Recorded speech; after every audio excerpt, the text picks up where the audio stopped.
Hello everyone, welcome back to my YouTube channel Learn with Sakshi. Today we will see the Ophidia group of animal kingdom. The points we will cover in this video are animal group, its introduction and theme, Ophidia group, its introduction, medicinal value of venom and doctrine of signature. Now first of all, what is doctrine of signature? I will state the definition first. It is the relation between the external physical characters of drug substances and the signs and symptoms of the medicines produced during pathogenetic trial on healthy human being. And doctrine of signature is one of the important points for the selection of remedy to cure the patient. अब doctrine of signature क्या है? तो हम जो drug substances use करते हैं ना medicine prepare करने के लिए, उसकी फिजिकल कैरेक्टरिस्टिक और जो साइन एंड सिम्टम प्रोड्यूस होती है ड्रग प्रूविंग के बाद, तो इन दोनों के बीच में जो रिलेशन होगा ना, उसे हम डॉक्टराइन ऑफ सिग्नेचर कहेंगे. फॉर एग्जांपल, हमने बचपन से सुना है कि वॉलनट, अखरोट जो हम खाएंगे तो दिमाग अच्छा होता है, मतलब वर्क अच्छे से करता है. तो ऐसा क्यों कहते हैं? तो यहाँ पे भी डॉक्टराइन ऑफ सिग्नेचर देखने को मिलता है. जैसे कि वॉलनट का जो शेप है ना, वो अपने ब्रेन के शेप से रिजेंबल करता है. दूसरा एक एग्जांपल है जलसीमियम, वो येलो कलर का होता है. तो डायरिया में उसका काफ़ी अच्छा इफ़ेक्ट देखने को मिलता है. और वैसे ही हम लोग ये ओफीडिया ग्रुप का डॉक्टराइन ऑफ सिग्नेचर देखेंगे ताकि हम और अच्छे से ओफीडिया ग्रुप को समझ सकें और उसकी जो भी मेडिसिन है वो हम अच्छे से समझ सकेंगे और इजीली जो भी उसके सिम्टम्स है रिमेंबर कर सकेंगे. Now the introduction of animal kingdom. The animals family present a group picture which has some similarity to plant group and some to the mineral family. तो plant group और mineral kingdom दोनों के थोड़े थोड़े symptoms animal family में देखने को मिलेगी. पर फ़र्क क्या है animal kingdom और plant group में? कि जो animal kingdom से रेमेडीज़ जो हमें मिलेगी, उसका जो onset होगा वो क्विक होगा और उनके एक्शन वायलेंट होगी as compare to plant group. They possess such an animal magnetism and vitality that very few remedies of the materia medica can possess.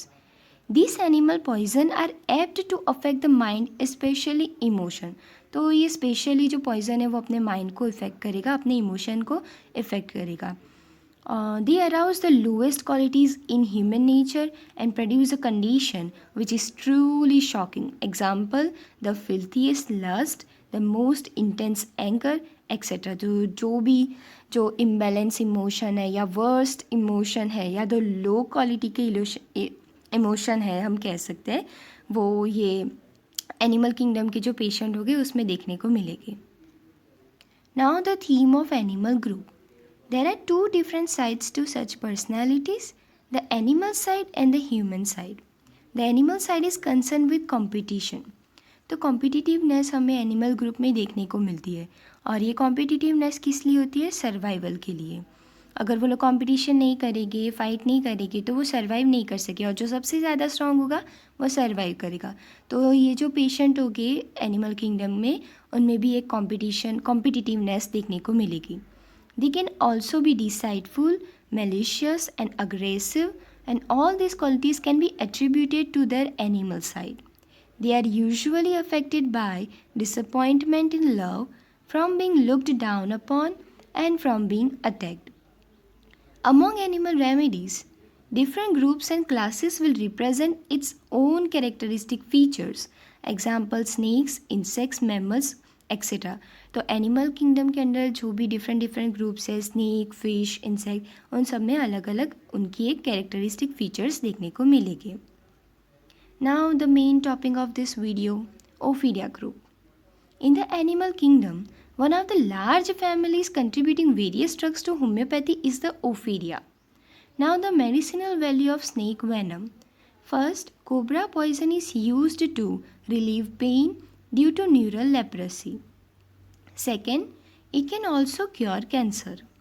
Third, in Ayurvedic medicine, it is used as an antidote in the form of rasas against tuberculosis. Viper venom is used as hemostat, used in hemophilia during major surgery to stop hemorrhages. तो wiper venom एक हीमोस्टेट के तरीके से work करता है, मतलब blood को stop करना, फ्लो मतलब ज़्यादा ना हो. तो हम लोग हीमोफीलिया या बड़ी सर्जरी कर रहे हैं या तो हेमरेजिस है तो उसको स्टॉप करने के लिए भी वाइपर वेनम यूज़ कर सकते हैं। Poison of rattle snake is used as medicine for epilepsy, nerve exhaustion. Certain snake venoms are used as a local agent to treat rheumatism, inflammation of joint and neuralgic condition. Now the doctrine of signature of Ophidia group. सबसे पहला क्या है उसका point कि they snakes are extremely sensitive to heat, they live in a deep burrows. क्यों वो लोग deep बरोज में रहते, मतलब खड्डे में रहते, क्योंकि वहाँ पे ठंडक होती है और वो लोग हीट बर्दाश्त नहीं कर सकते। इसलिए जनरली जो ओविडिया ग्रुप के पेशेंट होते हैं ना, उनकी भी कंप्लेंट्स एग्रावेट होगी वार्मथ से, सन और समर से। लेकिन कोल्ड है या विंटर सीज़न है तो ये सब टाइम पे उनकी जो कंप्लेंट्स होगी वो एमिलिरेट होती है। You can see in the picture that the girl is saying I don't like the hot weather. Yes, Ophidia patient होगी उनकी सारी कंप्लेंट एग्रावेट होगी सन, समर या वार्मनेस से। Now the second point is the snake is more ferocious and poisonous when hungry. The patient of Ophidia group is aggravated by fasting and ameliorated by eating. और yes, तो snake भी जब hungry होता है तो ज़्यादा poisonous होता है और गुस्सैल हो जाता है।